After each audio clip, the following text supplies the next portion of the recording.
Shalom saudara-saudari yang terkasih dalam Tuhan. Renungan hari ini berjudul Alkitab adalah firman Allah. Bahan bacaan kita terambil dari 2 Timotius 3 ayat 16. Demikian bunyi firman Tuhan. Segala tulisan yang diilhamkan Allah memang bermanfaat untuk mengajar, untuk menyatakan kesalahan, untuk memperbaiki kelakuan, dan untuk mendidik orang dalam kebenaran. Sebagian besar orang Kristen yakin bahwa Alkitab itu adalah firman Allah. Keyakinan ini mendapatkan dukungan dari Alkitab itu sendiri. Segala tulisan dalam kitab suci diilhamkan oleh Allah, dinafaskan oleh Allah.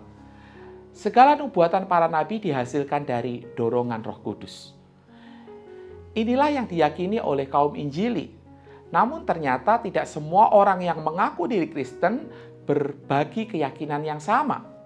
Sebagian orang menganggap Alkitab itu hanya seperti tulisan kuno belaka. Sama seperti tulisan-tulisan kuno yang lain, Alkitab hanyalah kumpulan refleksi teologis dari para penulisnya, bukan tentang apa yang dinyatakan oleh Allah kepada manusia, tetapi apa yang dipikirkan oleh manusia tentang Allah. Bagaimana kita menyikapi tantangan ini? Bagaimana membuktikan bahwa Alkitab itu adalah firman Tuhan? Pertanyaan ini sebetulnya sangat pelik. Keyakinan kita terhadap Alkitab sebagai firman Allah memang didasarkan daripada kesaksian Alkitab itu sendiri. Alkitab merupakan tulisan lisan yang dinafaskan sendiri oleh Allah melalui Roh-Nya yang kudus. Baik Yesus maupun para rasul pun juga menerima kitab suci sebagai firman Allah yang berotoritas. Masalahnya, saudara tidak mungkin hanya menggunakan teks-teks ini sebagai alat pembuktian. Sebab jika dilakukan, maka strategi ini termasuk penalaran melingkar yang sempit. Alkitab adalah firman Allah karena Alkitab menyatakan dirinya sebagai firman Allah. Lalu bagaimana saudara bisa membuktikan pengilhaman Alkitab?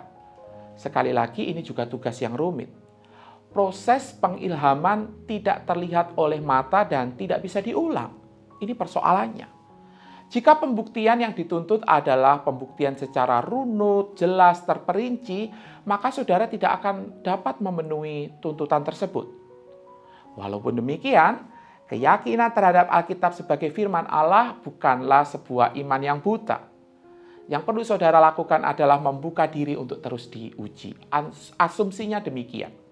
Jika ada bagian Alkitab yang terbukti, dalam tanda kutip keliru, saudara patut mempertanyakan ulang keyakinan saudara.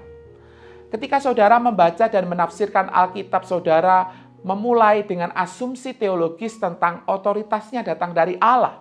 Tetapi saudara juga sekaligus terus-menerus menguji keyakinan tersebut berdasarkan apa yang ada di dalam Alkitab maupun yang ada di luar Alkitab. Dalam hal ini adalah sains, sejarah, ataupun sebagainya.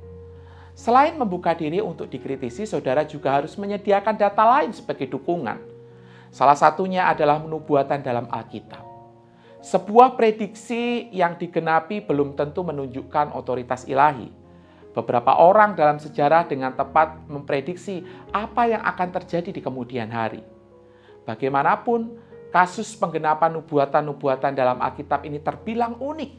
Jumlah nubuatan yang digenapi sangat banyak. Nubuatan ini berasal dari puluhan penulis yang berlainan, baik secara status sosial, jabatan, pengetahuan, usia, maupun masa hidupnya. Rentang waktu penggenapan juga ratusan hingga ribuan tahun setelah dinubuatkan. Dan penggenapannya mengerucut pada diri Yesus Kristus. Semua data-data ini menyiratkan bahwa penggenapan nubuatan-nubuatan ini tidak mungkin terjadi secara kebetulan. Variabel di dalamnya terlalu banyak untuk sebuah peristiwa yang kebetulan. Jadi, jika benar demikian, kita dapat menyimpulkan adanya intervensi atau campur tangan Allah di dalam Alkitab. Hal ini selaras dengan keyakinan bahwa Alkitab adalah firman Allah. Jadi, Alkitab adalah firman Allah ya. Amin. Mari kita berdoa. Ya Tuhan, biarlah di tengah-tengah tantangan zaman yang berusaha untuk menggoyahkan keyakinan kami bahwa Alkitab adalah firman Allah, sekali lagi kami dikuatkan dengan apa yang Alkitab sendiri saksikan, dengan ujian-ujian yang muncul atas diri Alkitab dari berbagai macam zaman, maupun nubuatan yang terbukti semuanya mengarah kepada Engkau, kami semakin meyakini bahwa Alkitab ini adalah firman-Mu yang Engkau berikan supaya kami boleh mengenal Engkau, mengenal Putramu Yesus Kristus, mengenal akan jalan keselamatan, dan biarlah ini menjadi pedoman di dalam seluruh hidup kami. Terpujilah Engkau Tuhan, di dalam nama Tuhan Yesus kami berdoa. Amin.